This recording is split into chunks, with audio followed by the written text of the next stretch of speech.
I often get comments from people saying they wanted to do this to celebrate a particular festival, but they, something went wrong, or they couldn't get what they needed, and therefore they wouldn't be doing it. So the example I'm thinking of, I was having a chat with someone this week. Hello, I know you'll be watching, and quite often we have these conversations, and this person said they wanted to get some reeds ahead of Imbolg, so that on Imbolg they could create like a Bridget's cross, do some sort of weaving, create something to honour and mark Imbolg, and they didn't get a chance. And to me, that doesn't matter. You've had the thought, you've had the intention, so what you would do is you would make that happen this year, ready for next year. So perhaps in the summer could gather some sort of grain, some wheat or something like that.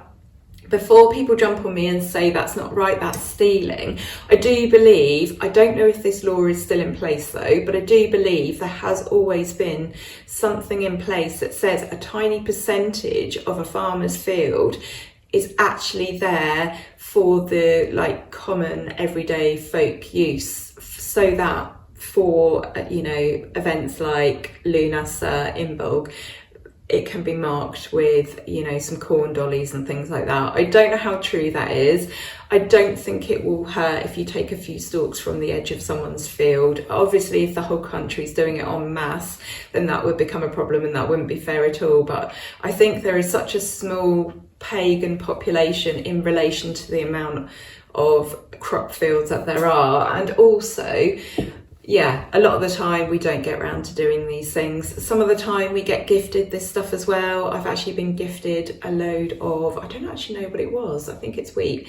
I've been gifted stuff before in the past. But anyway, the point I'm actually making here, I'm not encouraging you to go out and steal, because I don't agree with that.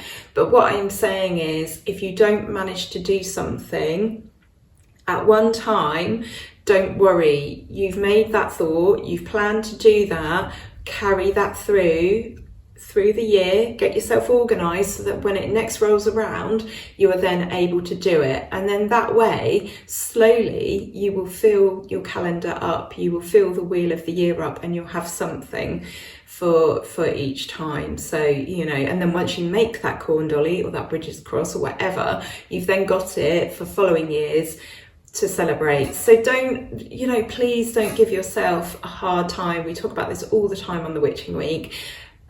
Part of these these celebrations happen within our lives, and our lives are busy things with children and work. I myself didn't mark Imbolg this year in any particular way other than writing about it for work. So it's really important that you don't give yourself a hard time. This is not supposed to be a chore. This is not supposed to be something that adds more pressure or adds more stress or makes you feel bad. If you even stepped outside for 10 minutes and observed the land, what's going on around you, the trees, the birds, the plants, you look at the sky, or maybe you got out in the evening and had a look at the Imbolg moon, it all counts. It all counts as honouring and observing and celebrating. So I think that's really important. And also, there's nothing stopping you doing something the day after Imbolg or the following week. The landscape hasn't changed massively in just 1 week or in a few days, nor has life. These are your practices, this is your path, this is your craft, it's yours to shape and to celebrate and honour and observe in the ways that you can surrounding the life that you have. Everybody's life looks very, very different. I suspect now I won't be quite so good at celebrating the festivals. Now I'm tied up with other things. I suppose for me, I'm very lucky in that my job and in the projects that I'm building behind, we will talk more about that in a few weeks, but it's witchcraft based and it's craft based. So I'm very lucky in that even if I don't get out and do something, I'm still thinking about it and writing about it and observing it and honouring it and studying it in that way anyway. So but to actually get out and do something is physically going to be a lot harder for me when I'm at home working. So please don't give yourself a hard time. In a roundabout way, we all celebrate these customs and traditions anyway. They've all they've all sort of evolved over the years and become other things as well. So, you know, whether we like it or not, it's like Christmas. You know, that has moved on and changed and been other things over the years.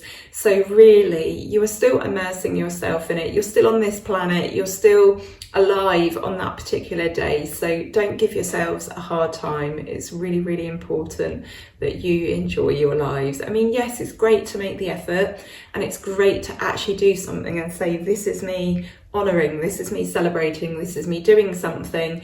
It fits in the theme with what everyone else is doing, but it's not the be all and end all. And I am a hardcore pagan. I have lived and breathed and slept and eaten and drank witchcraft and paganism since the age of 16. Well, I discovered it before that age, as you well know, but until I got to sort of 16, 17, 18, I wasn't able really to put anything into practice. So I've been a pagan longer than I haven't. Yeah, or at least I've been aware that I've been a pagan for longer than I haven't, and I'm pretty hardcore. And you know, even I miss things. I don't get around to doing it. Life gets in the way, illness gets in the way, other plans with the kids gets in the way.